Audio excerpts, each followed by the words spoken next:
made the worst tactical decision in naval history, 300 miles off the Venezuelan coast. A rusting Cold War submarine is flooding its torpedo tubes, targeting the USS Gerald R. Ford. The captain thinks he's about to make a political statement. He's wrong. What he's actually doing is signing a death warrant for 64 sailors who have no idea they've been in American crosshairs for the past 6 days. Before we show you how this ends, Venezuela's submarine fleet collapsed. I'm sure you've heard the news. A Venezuelan sub steamed out and tried to flex at the U.S. carrier. It was a political headline, not a wise military plan, and it almost turned fatal for dozens of sailors. Here's the breakdown. The Ford arrived with the biggest U.S. buildup in the Caribbean since 1962, 7 warships, F-35s, and about 15,000 personnel. Venezuela's submarine fleet, once 4 German-built Type 209s, now leaves only one marginally operational boat, the Sabalo. That lone sub making a dramatic move wasn't bravery, it was desperation. With U.S. assets nearby, the captain's political stunt risked 64 lives and escalated everything. Short story. Bad timing, bad tech, and a very bad decision. For 6 days, Sabalo sat inside a U.S. kill box. This wasn't strength for Caracas. It was a trap. The ending?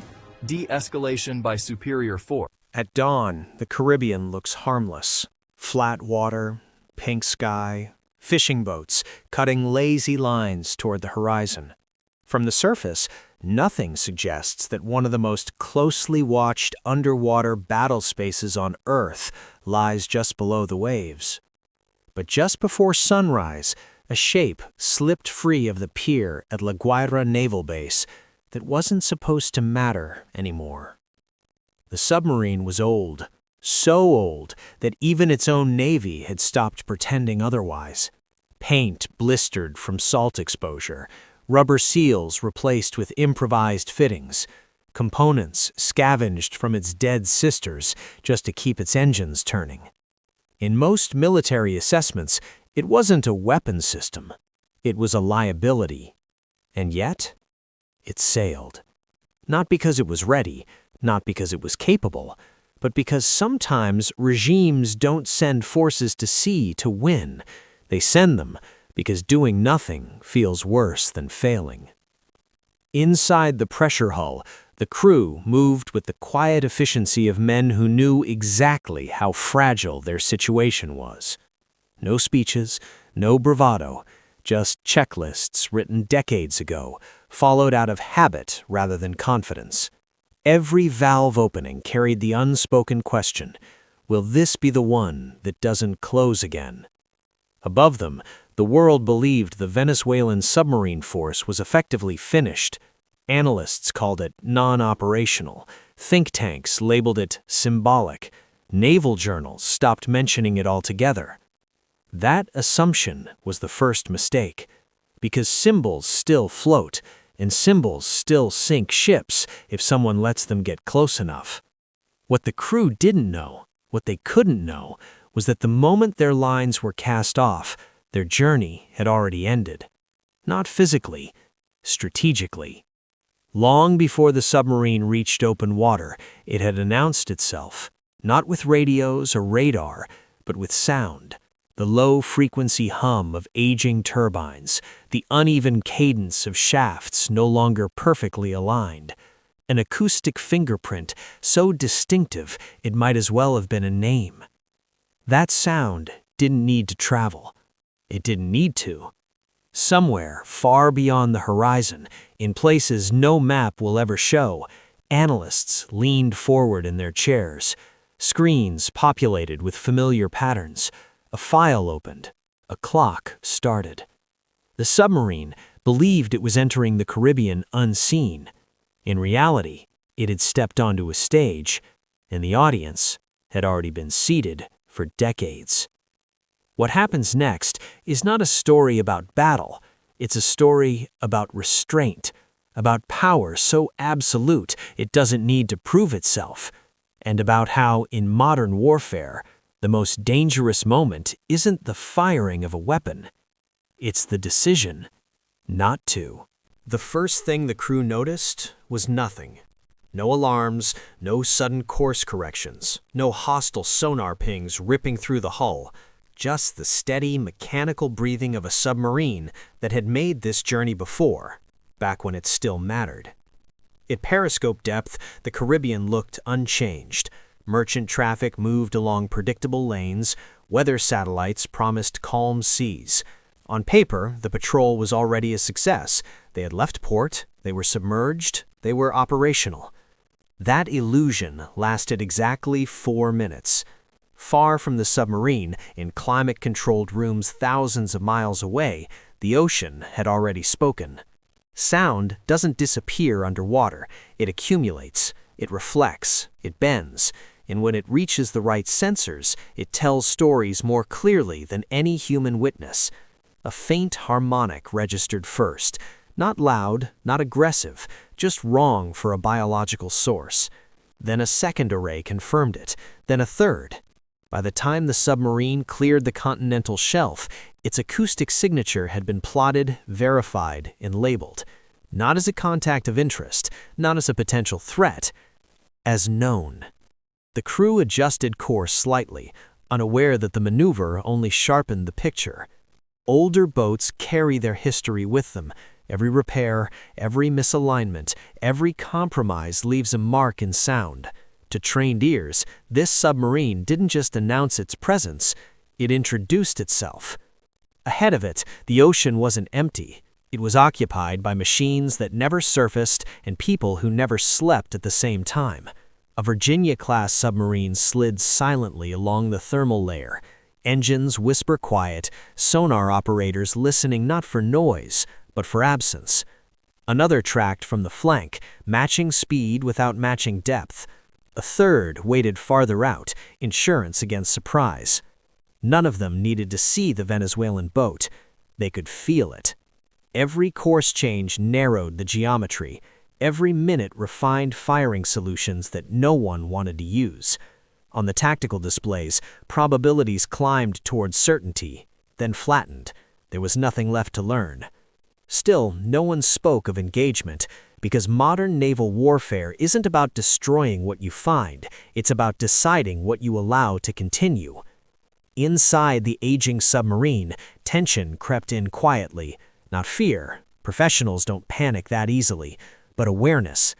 The sonar operator frowned at his console longer than necessary.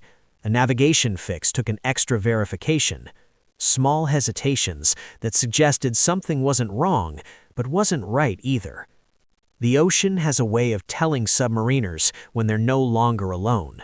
It comes as pressure, as silence that feels too deliberate, as the sense that the water itself is listening back.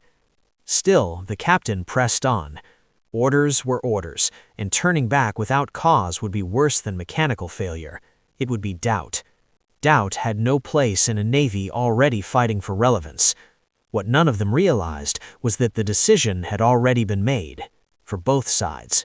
Not whether to fight, but when to reveal the truth. Because in the underwater world, the moment you realize you've been tracked isn't the beginning of danger. It's the moment you discover how long the danger has been there. And somewhere in the dark, a sonar operator lifted his hand, not to fire, but to speak. The ocean was about to answer. It came as a single, deliberate note. Not loud, not frantic, not hostile. Just a pulse, clean, precise, and impossibly close. Inside the Venezuelan submarine, every head snapped toward the sonar console.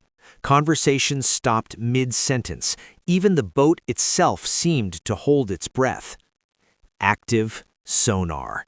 There was no mistaking it. No biological source produced something that perfect. No civilian vessel used it at that depth, at that range, with that kind of confidence. This wasn't a search. It was an announcement. The sonar operator didn't need to speak. The contact return painted itself across the screen. Sharp, symmetrical, unmistakably artificial. The range was short enough to erase any comforting theories. No thermal layer interference, no ambient masking. Whatever had sent that ping was already inside their space. The captain stepped closer, eyes locked on the display. He didn't ask for identification. He already knew. Only one Navy used active sonar like this, and only when it wanted to be understood. The Americans weren't hunting, they were revealing. In submarine warfare, active sonar is the underwater equivalent of switching on high beams at night.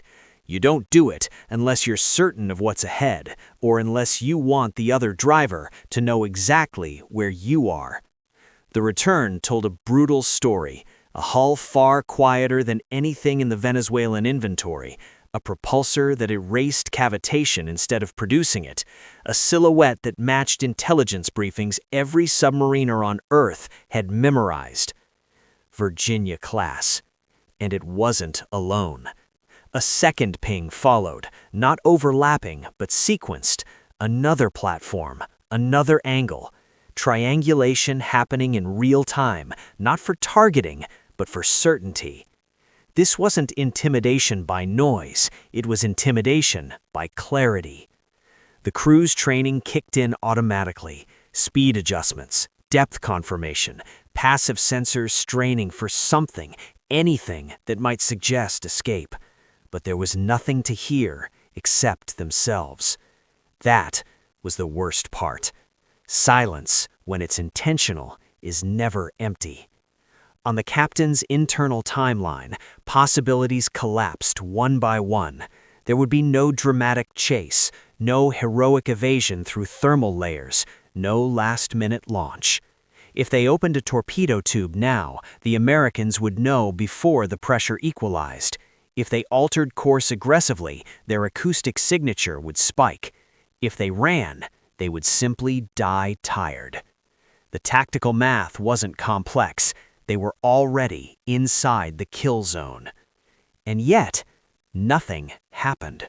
No weapon launch, no command to surface, no radio transmission breaking the quiet.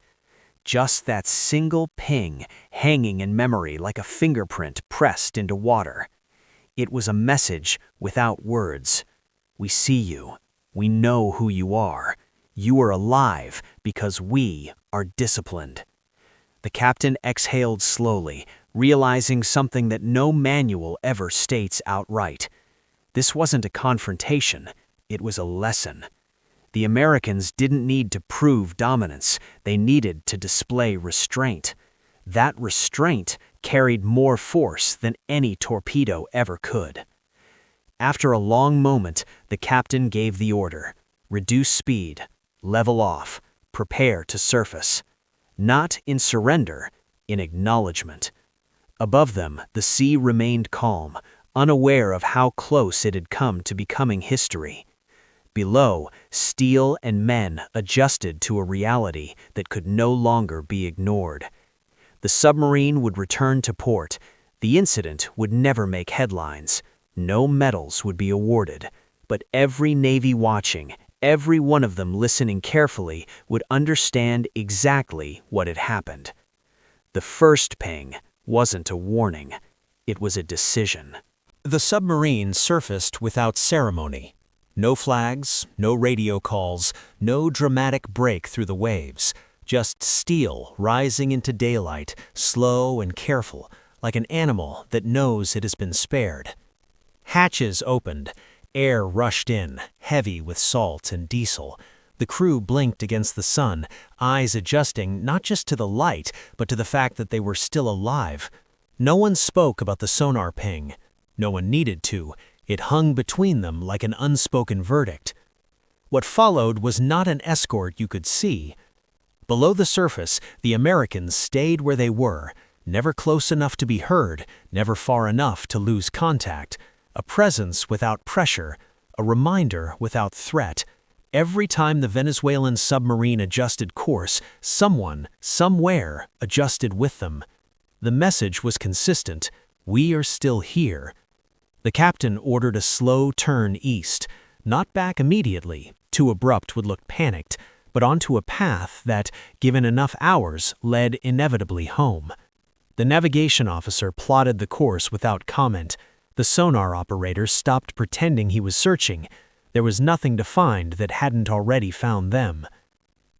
Above water, civilian traffic passed unawares. Cargo ships, fishing trawlers, a cruise liner sliding along the horizon, its passengers photographing sunsets, while beneath them, one of the world's most advanced undersea tracking networks quietly closed a file. No warning shots, no diplomatic cables, no press statements. Deterrence works best when it leaves no debris. As the hours passed, something shifted inside the submarine. The tension didn't vanish, it transformed. Fear gave way to something colder and heavier, understanding. They had not been defeated in battle, they had been measured, classified, and deemed unnecessary to destroy. That realization cut deeper than any loss. For the younger sailors, the experience would become a story they told only among themselves, a moment when the ocean answered back. For the officers, it would linger as a professional scar, a reminder that sovereignty ends where capability does. Back at La Guera, the pier looked the same as the day they'd left, rusted bollards, peeling paint, the quiet indifference of a base that had seen better decades. The submarine eased alongside and tied up without incident. Officially, the patrol was uneventful. Unofficially, everything had changed. The captain filed his report carefully. No accusations, no speculation, just facts arranged so precisely they almost hid the truth. The crew dispersed, returning to families who would never know how close the Caribbean had come to becoming something else. Far away, another report was closed as well, logged, archived, classified so deeply it might never be read again. That was the point. Deterrence isn't loud. It doesn't announce victories. It leaves no debris to photograph. It leaves memories. Somewhere beneath the same calm water, the submarines that never surfaced turned silently away, already listening for the next sound that didn't belong. Because in the modern ocean, the war you never hear about is the one that matters most. And tonight, nothing happened, which meant everything worked.